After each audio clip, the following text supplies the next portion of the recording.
bir uyga bir tal qalam bilan bir qog'oz qo'yib, ikkisini to'liq 1000 yil yolg'iz tashlab qo'ysak, ajaba qog'ozda bir tal O harfi paydo bo'lishi mumkinmi?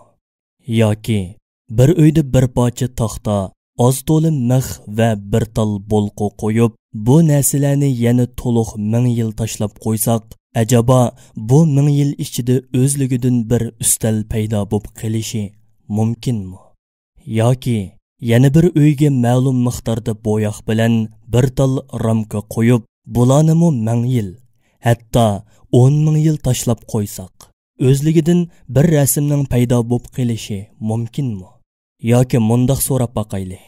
Faqat bir O harfining yoki bir ustalning va yoki bir rasmning tasoddifiy paydo bo'lib qolganligiga sizni ishontirgili bo'ladimi? Ya'ni insonlar sizga bu O harfi qalam o'zligidan harakatlanib yezilib qoldi. Mau chiroyli ustal taxtalarning o'zligidan takshi tizilishi va bolqining bu taxtalarni o'zligidan mixlishi bilan yasilib qoldi. Bu qaltis rasmmi birdilla shamol chiqib, bo'yoq ramkaning ichiga to'kilib ketib, sizilib qoldi desa, bu fikrga sizni qoyil qila olammi? Albatta yo'q. Chunki tasodifiylik hech bir asarning san'atkori bo'lolmaydi, hamda bir asarning ustisi texami bo'lolmaydi.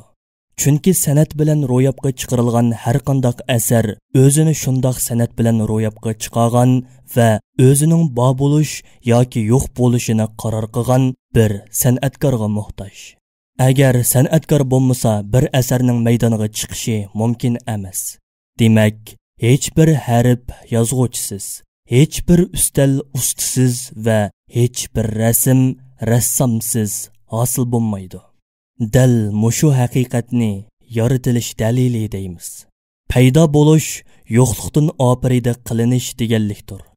Yo'qlikdan oparida qilingan narsani hodis va yo'qlikdan oparida qilguvchi muhdis deyiladi. Har hodisaning bir muhdisi, ya'ni har yo'qdan bor qilinguchining bir yaratquchiga muhtoj bo'lishi yaratilish dalili deyiladi. Bu dalilni mono misol orqali texmo yaxshi tushunalaymiz.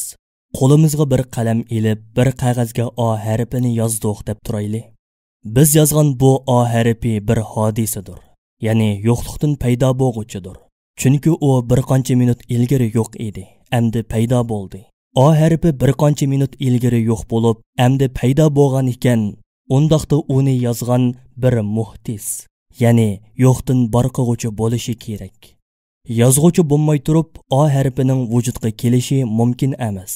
Chunki bu nuqtada mundaq bir qonuniyat bor. Yo'qlikdan oparida qilingan har qanday san'at asari o'zini paydo qiluvchining borligini va o'zining bor bo'lish yoki yo'q bo'lishini qaror qiluvchi bir san'atkorning borligini isbotlaydi. Dal mushuningdek ko'z oldimizda yaratilgan mavjudotlarmi bir O harfiga o'xshaydi. Masalan, qushdan tortib gulgacha, kepinakdan dal daraxtlargacha, biliqdan harigacha qanchalik mavjudot bo'lsa, hammasi O harfiga o'xshaydi. Hatto O harfi emas, balki bir kitobga o'xshaydi. Faqat bir O harfimi bu dunyoga oprida bo'lish uchun bir paydo qiluvchiga muhtoj bo'lib, u paydo qiluvchi bo'lmasa, u bo'lmagan yerda albatta ko'z oldimizda turgan bu olamda yaratilgan cheksiz narsalarning o'zligidan paydo bo'lib qolishi mumkin emas. Shundaqla yolg'iz bir O harfi o'zining mavjudligi bilan uni yozuvchining mavjudligini qandoq isbotlab, o'zining borligi bilan yozuvchining borligini qandoq jakarlayotgan bo'lsa, dal shuningdek bir kitobga o'xshagan cheksiz mavjudot va maxluqotlarmi o'zlarining yozuvchilari bo'lgan Allohning mavjudligini isbotlaydi hamda hol tili orqali Allohning borligiga guvohlik beradi.